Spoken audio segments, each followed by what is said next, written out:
हमारा देश हमारे लिए बुरा नहीं हो सकता।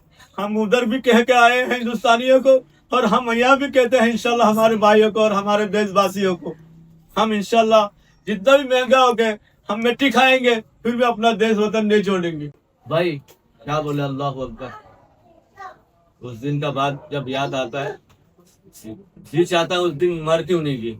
हमें थोड़ी पता चलता है पानी में तो कोई लाइट नहीं है, ऐसा कोई दीवार नहीं है, उसमें कोई बुनियाद नहीं है। वो टेंडर का पता होता है कि जीपीएस उनके हाथ में है, हमारे हाथ में कुछ भी नहीं है।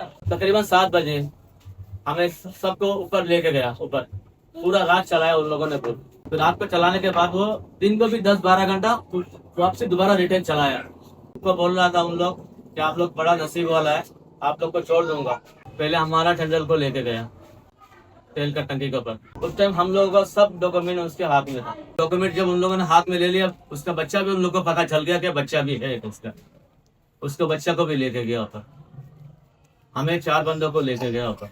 हमारा टेंडर को ऐसा मारा, ऐसा धुलाई किया।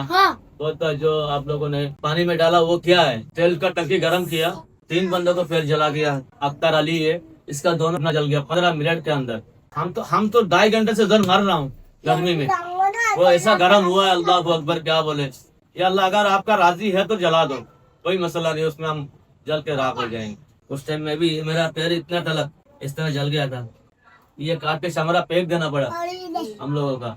उन लोगों का पूरा ये ऐसा पूरा अंगुली का चमड़ा भी काट देना पड़ा कैंडल का, और वो साइड कैंडल। और उसका जो लड़का था, तुम्हारा वालिद साहब ने ख्याल आया, ऐसे गर्म तपश में उसका लंबा करके कपड़ा उतार कर 4 बंदों ने पकड़ लिया उसको, ऐसा पैर से दबा रहा। सब 2 बंदों इधर से खड़ा होकर दोनों हाथों का पकड़ लिया, और बेचारा गर्मी से, ऐसा गर्मी है क्या बोले। अल्लाह अकबर, कोई भी अल्लाह ऐसा किसी को सजा नहीं दिलावे। अगर हमें मारता फिर भी हमें दुख नहीं होता था। मुझे 20 लाख मारा उन लोगों ने शर्म जगह में, कि हम लोग दुश्मन देश का बंदा है, इसीलिए हमारा देश होता तो हमें ऐसा सजा नहीं मिलता था। हमारे वालिद साहब दिन पे गुजर गया। हमारे मौला वाला हमें बोलता था, जब से आया 5-6 दिन से ये बोल कि तुम्हारे वालिद साहब आपके लिए ज्यादा रोता है, बेटा कैसा खा रहा है, कैसा चल रहा है, कैसा घूम रहा है। हमारा बाप तो गुजर गया, हमारा देश हमारे लिए बुरा नहीं हो सकता। हम उधर भी कह के आए हैं हिंदुस्तानियों को, और हम यहाँ भी कहते हैं इंशाल्लाह हमारे भाइयों को और हमारे देशवासियों को, हम इंशाल्लाह जितना भी महंगा हो गए हम मिट्टी खाएंगे, फिर भी अपना देश वतन नहीं छोड़ेंगे। बॉर्डर पार होने के बाद हमें पाक रेंजर्स वालों ने लगा था, अपने बच्चों की तरह रखा है। हम वो दिन अभी भी नहीं भूल सकता। बड़े इज्जत से रखा अल्हम्दुलिल्लाह, और हमारे फौजियों को हम सलाम करते हैं, हमारे पाक रेंजर्स को। हम समंदर में काम कर रहे थे, हमने रोजी रोटी कर रहे थे, हम अपने बॉर्डर में ही थे, हम उनको बॉर्डर क्रॉस नहीं किया। वो आए सुबह उन लोगों ने हमें घेरने के बाद बोलते अगर हिले डुले तो गोली मार देंगे, हम आप लोगों को डॉक्यूमेंट्स चेक करेंगे और आपको छोड़ देंगे।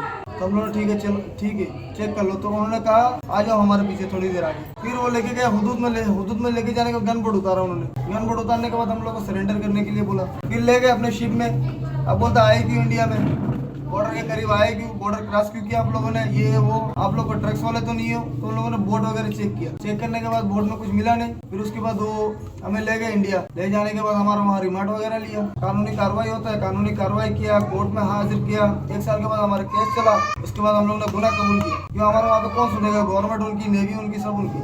तो गुनाह कबूल किया उन्होंने, कम से कम 2 साल सजा दूंगी। गुनाह कबूल करने के बाद अब तब भी नहीं छोड़ू, हमें लेके जाके नजर कैद में डाल दिया उन लोगों ने।